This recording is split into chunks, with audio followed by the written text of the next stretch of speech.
call in for backup. You know her, you love her because she is awesome. Fandango correspondent Alicia Malone, everybody! Hi. I think I just rubbed you in the popcorn. Would you like some popcorn? Oh, yes, please. There you go. You know what's funny? And also, someone dropped something, so it sounded like an alarm went off right when you got the popcorn. Like you're not allowed to eat the popcorn. Yeah. All right, so why do you think Wonder Woman is still crushing it bigger than anything we've seen in a long, long time?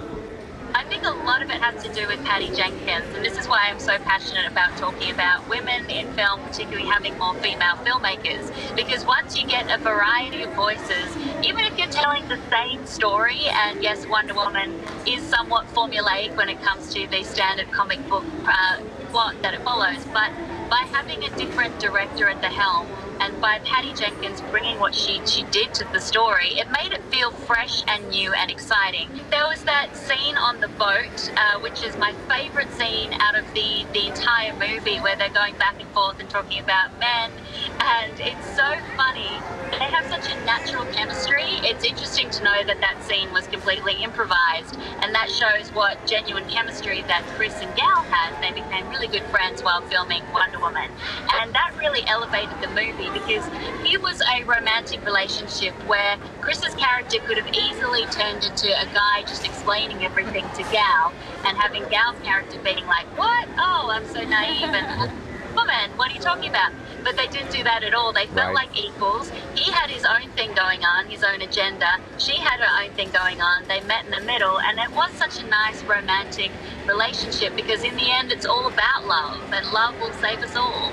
Mark's been raving about this book that you wrote, and I want to know more about it. I'm so excited. This is my first book. Talking about women in film has been a passion of mine for a long time. And I wanted to write a book when I discovered the stories of early filmmakers in Hollywood.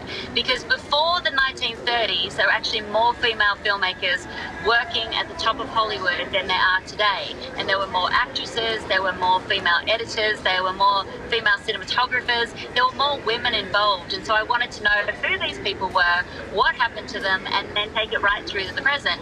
And I've been lucky enough to get a lot of great interviews. I spoke to Ava DuVernay, I spoke to Gina Davis, and then I spoke to J.J. Abrams as well about being a man who champions women. So really it looks at the history of women in film by picking out various stories from the past, present, and then also giving an idea of what may happen in the future. Awesome. Where do we get it? When do we get it?